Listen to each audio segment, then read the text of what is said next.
तथागत भगवान बुद्ध को नमन, जिन्होंने हमें दुख मुक्ति का मार्ग दिया। कृतज्ञता भिक्षु संघ का, जिन्होंने इस सद्धर्म को सुरक्षित रखा और इसका प्रचार प्रसार किया। कृतवेदी है बोधिसत्व बाबा साहेब अम्बेडकर का, जिन्होंने हमें इस सद्धर्म में दीक्षित किया और एक अच्छा संविधान दिया। यहाँ पर उपस्थित सभी आदरणीय भंतेगण, सब ब्रह्मचारी श्रामणेर, श्रद्धा बुद्धि संपन्न उपासक उपासिका और धम्म बंधुओं, आज सब यहाँ पर एकत्रित होकर आपने सांघिक दान का आयोजन किया है। और इस सांघिक दान के बारे में स्वयं भगवान बुद्ध ने आनंद से कहा है, आनंद संगगतं दानं असंख्येयं अपमेयं वदामि। यानी आनंद संघ को दिया हुआ दान असंख्येय है, जिसकी कोई गणना नहीं कर सकते। अपमेयं यानी ये अप्रमाण है, जिसका कोई प्रमाण नहीं है। तो ये क्यों और ये कब कैसे से ये सांघिक दान शुरू हुआ, इसका महत्व कब से लोगों ने जाना, ये हमें दक्षिण विभंग सूत्र कहकर एक है, उसमें हमको पता चलता है। तो इसमें हमें देखने को मिलता है कि एक बार प्रजापति गौतमी, जिन्होंने उनको पाल पोस कर बड़ा किया था और वो भी भिक्षुणी बन गई थी, तो उन्होंने खुद अपने हाथ से चीवर सीकर भगवान बुद्ध के पास आकर वो उनको दान देना चाहती थी। तो जब दान देने लगी तो भगवान बुद्ध ने कहा, गौतमी संगे देही, यानी गौतमी संग को दो। तो उन्होंने कहा नहीं नहीं, मैंने खास करके आपके लिए अपने हाथों से बनाया है, इसलिए कृपया इसको स्वीकार कीजिए। तो फिर भगवान ने कहा गौतमी संगे देही, लेकिन फिर उन्होंने कहा नहीं नहीं बंदे, हमने आपके लिए खास अपने हाथों से बनाकर लाया है, इसलिए कृपया इसको स्वीकार कीजिए। तो फिर बुद्ध ने कहा गौतमी संगे देही संगे दिन्नं ममंचेव होती संगंच। यानी गौतमी संग को दो, संग को देने से मुझे दिए जैसा होगा और संग को देने जैसा भी होगा। उसके बाद भी प्रजापति गौतमी, नहीं बनते जी, मैंने आपके लिए ले लाया, कृपया आप स्वीकार करें। तो तब ये देखकर वहाँ पर आनंद बनते खड़े थे, तो उनको समझ में नहीं आया क्या है, ये इनकी माँ है, मौसी है, लेकिन पाल पोस कर बड़ा किया है और ये अपने हाथों से चीवर सिला कर लाई है और देना चाहती है खास कर बुद्ध को, और वो हर बार मना कर रहे, कह रहे हैं कि संग को दो, ये क्या है। तो उनको समझ में नहीं आया, तो वो खुद बीच में आकर कहने लगे, भगवान बनते, क्या आपको मालूम नहीं है कि ये आपकी माँ की तरह आपको पाल पोस कर बड़ा किया है, और क्या आप नहीं चाहते कि इनको पुण्य मिले। तो भगवान ने कहा हाँ मैं चाहता हूँ। तो फिर आप उसको स्वीकार क्यों नहीं कर रहे। वो 3 बार बोल रहे हैं, आप बोल रहे संग को दो, संग को दो। तो तब भगवान बुद्ध बताते हैं, देखो आनंद, अगर कोई किसी कीड़े मकोड़े जानवर को भी अगर दान देता है तो वो पुण्य है, 100 गुना पुण्य है। और मान लो अगर वो कोई आदमी को, इंसान को दान देता है, भले ही वो शीलवान ना हो, उसको अगर दान देता है तो वो 1000 गुना पुण्य है। लेकिन अगर कोई शीलवान को देता है तो वो पुण्य उससे भी कई गुना ज़्यादा है। और कोई समाधिवान है, अगर उसको देता है, शील के साथ साथ समाधिवान भी है, तो उसको अगर देता है तो और भी ज़्यादा पुण्य है। और समाधि के साथ साथ अगर कोई प्रज्ञा भी जगाने का काम करता है, उसको देता है तो वो और भी ज़्यादा पुण्य है। इस तरह से शील समाधि प्रज्ञा के मार्ग पर चलकर कोई अगर श्रोतापन्न हो गया है और उसको अगर दान देता है तो उसकी गणना नहीं है, उसका प्रमाण नहीं है। उसी तरह से अगर श्रोतापन्न का ऐसा है तो सगदागामी का तो और भी ज़्यादा है, अनागामी का और उससे भी ज़्यादा है, अरहंत का उससे भी ज़्यादा है, और सम्मा संबुद्ध का सबसे ज़्यादा है। लेकिन आनंद, ये जितने भी दान हैं ये व्यक्तिगत दान है। एक व्यक्ति को देखकर लेकर आप दान दे रहे हैं, तो उस व्यक्ति का शील समाधि प्रज्ञा जहाँ तक है वहाँ तक उनको पुण्य मिलता है। जबकि जब हम कहते हैं संघ, तो संघ यानी उसमें सारे भिक्षु जो शील समाधि प्रज्ञा के मार्ग पर चल रहे हैं वो भी आते हैं, जो श्रोतापन हो गए, सगदागामी हो गए, अनागामी हो गए, अरहंत हो गए, वो भी आते हैं। और मैं खुद सम्मा संबुद्ध, मैं भी संघ में आता हूँ। और इस तरह से संघ को जो दान दिया जाता है वो असंख्येय है, अपमेय है, उसकी गणना नहीं है, उसका कोई प्रमाण नहीं है। तो इस तरह से सबसे ज़्यादा जो पुण्य है वो व्यक्तिगत रूप से देखा जाए तो सम्मा संबुद्ध को दिया हुआ दान सबसे ज़्यादा पुण्यवान है। लेकिन भगवान को भी यानी सम्मा संबुद्ध को भी दिए हुए पुण्य से सबसे ज़्यादा पुण्य क्या है? संघ को दिया हुआ है, क्योंकि संघ में स्वयं भगवान बुद्ध भी आते हैं, अरहंत आते हैं, सगदागामी, अनागामी, श्रोतापन्न और जो कोई भी शील समाधि प्रज्ञा के मार्ग में चल रहे हैं वो सभी आते हैं। तो इसलिए भगवान कह रहे थे गौतमी संगे देहि संगे दिन्नंग ममंचेव होती संगंच। तो गौतमी संघ को दो गई तो मुझे भी दिया जैसा होगा और संघ को भी दिया जैसा होगा, और संघ को दिया हुआ दान असंख्येय अपमेय, इस तरह बुद्ध ने बताया। तो ये तो रही दान सबसे ज़्यादा पुण्य जो है वो संघ को देने से होता है, और ये केवल बुद्ध शासन के समय ही संभव है। जब बुद्ध शासन खत्म हो जाता है तो सांघिक दान नहीं रहता, और जब सांघिक दान नहीं रहता तो पुण्य का क्षेत्र अनुत्तरम पुण्य क्षेत्रम लोकसाति, जो संघ में गुण है कि ये अतुलनीय पुण्य का क्षेत्र है लोगों के लिए। तो ये पुण्य का क्षेत्र जब बुद्ध का शासन खत्म हो जाता है तब वो भी खत्म हो जाता है। तो इसलिए जब भी सांघिक दान दे तो इसको दृष्टि में रख कर दे। और भी अगर विस्तार से जाए तो धम्म हमें सिखाता है कि सांघिक दान असंख्येय अपमेय अगर बनाना है तो उसके लिए 3 कारणों का पूरा होना आवश्यक है। क्या है वो 3 कारण?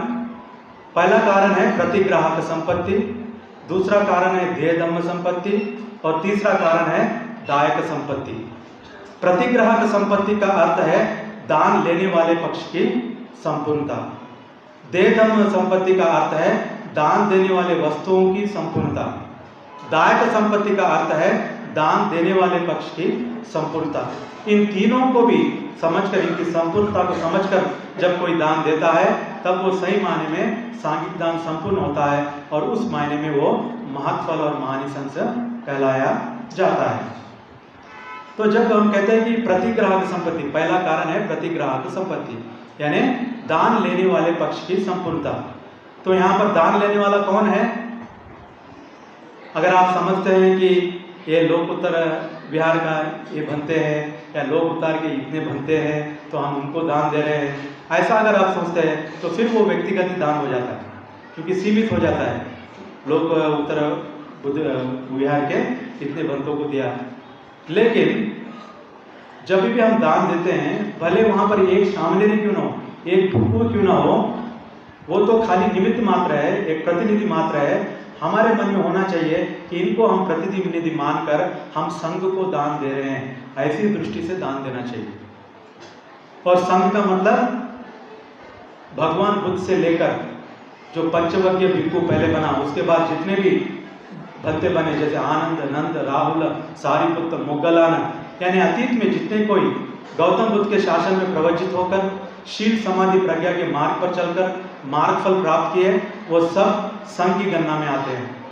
आज भी इस विश्व में जो कोई भी गौतम बुद्ध के शासन में प्रवचित होकर शील समाधि प्रज्ञा के मार्ग पर चलकर मार्गफल प्राप्त कर रहे हैं, वो भी संघ की गणना में आते हैं।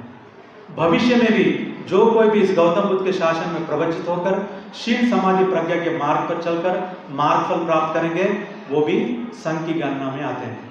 तो संघ यानी अतीत में, वर्तमान में और भविष्य में इस गौतम बुद्ध के शासन में प्रवचित होकर जो शील समाधि प्रज्ञा के मार्ग पर चल रहे हैं और मार्ग पर चलकर मार्गफल प्राप्त कर रहे हैं, वो सब संघ की गणना में आते हैं। तो ऐसे विशाल संघ को हम दान दे रहे हैं। इस दृष्टि से जब आप दान दोगे तो पहला कारण प्रतिग्राहक संपत्ति संपूर्ण हो जाता है। दूसरा कारण है देह धम्म संपत्ति। देह धम्म संपत्ति का अर्थ है दान देने वाले वस्तुओं की संपूर्णता। तो जितने भी दान वस्तु आपने तैयार किए, पकाए या और भी परिष्कार के रूप में आपने दिया, वो सभी बड़े श्रद्धा और भक्ति के साथ देना चाहिए, बड़े मैत्री के साथ देना चाहिए। और उतना ही नहीं, वो दान जो है अपने मेहनत कष्ट की कमाई से देना चाहिए। वैसे तो कोई दान अगर मान लो कर्जा लेकर भी देता है तो वो भी पुण्य है, पुण्य नहीं है ऐसा नहीं है। यहाँ तक कि अगर मान लो कोई चोरी करता है और उस चोरी में से भी थोड़ा अगर दान करता है तो वो भी पुण्य है। लेकिन जब हम सांघिक दान कह रहे हैं और महत्फल और महानिशंस इस प्रकार का पुण्य अगर प्राप्त करना चाहते हैं तो वो दान जो है अपनी मेहनत कष्ट की कमाई से दिया हुआ दान होना चाहिए और बड़ी श्रद्धा और भक्ति के साथ देना चाहिए। जब इस तरह से अगर आप दान दोगे तो दूसरा कारण देह धम्म संपत्ति संपूर्ण हो जाता है। तीसरा कारण है दायक संपत्ति, यानी दान देने वाले पक्ष की संपूर्णता। तो दान देने वाला पक्ष कौन है? आप ही है, उपासक उपासिका, जो कोई भी दान दे रहे हैं वो सब दायक संपत्ति में आता है। तो वो उनके पक्ष की संपूर्णता क्या है? तो बुद्ध कहते हैं कि जो दान देते हैं उनको चाहिए कि वो त्रिशरण और पंचशील में प्रतिष्ठित होकर दान दें। इसलिए हमेशा जब भी कोई कार्यक्रम होता है तो हम पहले त्रिशरण पंचशील देते हैं, त्रिशरण पंचशील में प्रतिष्ठित होकर फिर अन्य कार्य कराने लगाते हैं। तो बुद्ध कहते हैं कि जो दायक संपत्ति है उसको अगर संपूर्ण करना है तो चाहिए कि दायक जो लोग हैं उनको चाहिए कि वो त्रिशरण और पंचशील में प्रतिष्ठित हो। पहला कारण वो। दूसरा यह है कि वो कर्म और कर्म फल में विश्वास रखकर दान दें। ये बहुत जरूरी है, क्योंकि अगर आप लोग कर्म और कर्म फल में विश्वास नहीं करते, यानी अच्छे कर्म का अच्छा फल है, बुरे कर्म का बुरा फल है, ऐसा अगर विश्वास नहीं करते तो फिर अच्छे कर्म करने की आवश्यकता नहीं है, क्योंकि अच्छे कर्म का कोई अच्छा फल ही नहीं है। और बुरे कर्म का बुरा फल है, ऐसा अगर विश्वास नहीं है तो बुरे कर्मों से बचने की आवश्यकता नहीं है, पंचशील के पालन करने की आवश्यकता नहीं है ना। तो इसलिए कर्म और कर्म फल में विश्वास रखकर दान देना चाहिए। और जो सम्मा दिट्ठी कहते हैं उसमें दो प्रकार की सम्मा दिट्ठी है, एक ये लोकीय सम्मा दिट्ठी और दूसरा है लोकोत्तर सम्मा दिट्ठी। तो ये कर्म और कर्मफल में विश्वास करना ये लोकीय सम्मा दिट्ठी है। अगर ये जिसके पास ये लोकीय सम्मा दिट्ठी भी अगर ना हो तो उसके पास लोकोत्तर सम्मा दिट्ठी उत्पन्न हो ये संभव नहीं है। तो इसलिए जो कोई भी दान दे रहा है उसको चाहिए कि वो कर्म और कर्म फल में विश्वास रखकर दान दे। तो इस तरह से ये तीनों कारण, प्रतिग्राहक संपत्ति, देह धम्म संपत्ति और दायक संपत्ति, ये तीनों कारण जहाँ पर पूरा होकर जब दान दिया जाता है तब उस दान को भगवान बुद्ध ने कहा है महत् फल और महानिशंस। महत् फल है बहुत महान फल देने वाला, महानिशंस है बहुत बड़े परिणाम देने वाला। और दूसरी जगह कहा है असंख्य अपमेय, जिसकी कोई गणना नहीं है, जिसका कोई प्रमाण नहीं है। तो ऐसा सांघिक दान कहलाया जाता है। तो आप बड़े ही भाग्यशाली है कि आप लोग जब बुद्ध का शासन है, जब प्रवचित हुए या हम लोग प्रवचित हुए और आप लोग श्रद्धा संपन्न उत्पन्न होकर उपासक और उपासिका बने, धम्म दीक्षा ली, तो ये जो दुर्लभ चीज़ है आपको प्राप्त हुआ है। तो इस बुद्ध शासन में जितने भी अच्छे कर्म हैं, अच्छे काम हैं, वो कर कर हमें पुण्य कमाना चाहिए, क्योंकि पुण्य ही वो करेंसी है जो आपको सुख और सुविधा दिला सकती है। दुनियादारी में क्या है, विटामिन यम कहते हैं, विटामिन यम यानी मनी। मनी रहते हो समझते हैं हम सब चीज़ें खरीद सकते हैं, सब सुख खरीद सकते हैं, लेकिन वास्तव में देखा जाए तो वो विटामिन नहीं, धर्म के अनुसार और एक विटामिन यम है। उस विटामिन यम को हम कहते हैं मेरिट्स। मेरिट्स यानी पुण्य। अगर पुण्य हो तो आपको बाकी के सारी सुविधाएं, सारे अवसर अपने आप मिलते हैं। अगर पुण्य ना हो तो कितना भी मेहनत करो, कितना भी कष्ट उठाओ, आपको वो सफलता प्राप्त नहीं होती। इसलिए सही मायने में किसी ने ठीक ही कहा है कि बिन मांगे मोती मिले, मांगे मिले न रेत। अगर आपके पास पुण्य है तो बिना मांगे आपको मोती मिल जाएगा, लेकिन अगर आपके पास पुण्य नहीं है, आप रेत भी मांगो तो रेत भी मिलना मुश्किल है। तो इसलिए कहा जाता है कि पुण्यवान आदमी जहाँ भी हाथ डाले वो सोना हो जाता है, और जिसके पास पुण्य नहीं है वो सोने पर भी हाथ डाले तो वो लोहा हो जाता है। तो इसलिए पुण्य कमाना बहुत ज़रूरी है। और पुण्य कैसे कमाया जाता है? केवल दान से नहीं, केवल शील से नहीं, केवल समाधि से नहीं, और प्रज्ञा से भी कमाया जाता है। ये चार तरीके हैं, दान से, शील से, समाधि से और प्रज्ञा से पुण्य कमाना चाहिए। तो ये 4 जो पुण्य है, ये अलग अलग पुण्य है, तो इसका अलग अलग फल भी है। जैसे मान लो अगर दान करते हैं तो बुद्ध कहते हैं दाने न भोगवा होती, दान से जो है भोग की वस्तुओं का आपको क्या है अवसर मिलता है, यानी जो प्रॉपर्टी बोलो, अपॉर्चुनिटी बोलो, या जो भौतिक वस्तुएं हैं उसका आपको सुख मिलता है। लेकिन खाली भौतिक वस्तुओं का आपको अगर सुविधा मिले उससे सुख पूरा हो जाता है क्या? नहीं। तो दूसरा है शील, शील का पुण्य का हमको सुख मिलना चाहिए। तो शील का पालन करने से कौन सा सुख मिलता है? तो धम्म हमें सिखाता है कि जो शील का पालन करते हैं उनको इंद्रिय संपत्ति प्राप्त होती है। इंद्रिय संपत्ति यानी सभी इंद्रिय बराबर होते हैं, और जब इंद्रिय हो गए तभी तो आप वस्तुओं का भोग करोगे। अगर इंद्रिय नहीं है तो आप वस्तु तो जमा करोगे लेकिन उसको ठीक से भोग नहीं पाओगे, इसलिए शील भी पालन करना जरूरी है। तो शील से क्या है? इंद्रिय संपत्ति प्राप्त होती है। लेकिन उससे काफी नहीं होता, आदमी को चाहिए कि समाधि भी अभ्यास करे। क्यों? क्योंकि समाधि से जो है आध्यात्म की संपत्ति प्राप्त होता है, यानी जो मन की शांति, जो मन का सुख बोलते हैं, वो ध्यान से प्राप्त होता है। तो आपके पास पैसा लगता, भोग संपत्ति है, इंद्रिय संपत्ति भी, इंद्रिय भी ठीक से है, लेकिन अगर मन अशांत हो तो आप सुखी कहलाएंगे नहीं। तो मन की शांति भी जरूरी है। तो इसलिए मन की अगर शांति चाहिए, आध्यात्मिक संपत्ति चाहिए, तो आदमी को चाहिए कि वो ध्यान करे, ध्यान का पुण्य कमाए। तो उसके बाद फिर प्रज्ञा संपत्ति, प्रज्ञा से आपको कुछ संपत्ति है। वो क्या संपत्ति है? वो है निब्बान संपत्ति। प्रज्ञा से जो है निर्वाण का सुख मिलता है। ठीक है, आपके पास भोग संपत्ति है, इंद्रिय संपत्ति है, मन की शांति भी है, लेकिन संसार में बार बार जन्म लेना और हमेशा सुख बना रहे जरूरी नहीं है। कोई ना कोई दुविधा आती रहती है। बुढ़ापा तो आप रोक नहीं सकते, आप ये नहीं कह सकते कि मैंने बहुत पुण्य किया है तो मुझे बुढ़ापा नहीं आना चाहिए, ऐसा हो सकता है? या आप कहें कि मैंने बहुत पुण्य किया है तो मैं बीमार नहीं होना चाहिए, ऐसा कोई कह सकता है? या मैंने बहुत पुण्य किया है तो मुझे मरण नहीं आना चाहिए, ऐसा कोई कह सकता है? तो जब आदमी जीवन यानी जीवन में आया है तो ये सब कुछ चीजें अनिवार्य दुख है, उससे हम बच नहीं सकते। तो इन दुखों से भी हमको मुक्ति प्राप्त करना है। तो वो मुक्ति कब प्राप्त होगी? जब हम निर्वाण प्राप्त करेंगे। तो निर्वाण की संपत्ति अगर हमें प्राप्त करना है तो हमको प्रज्ञा का पुण्य कमाना होगा।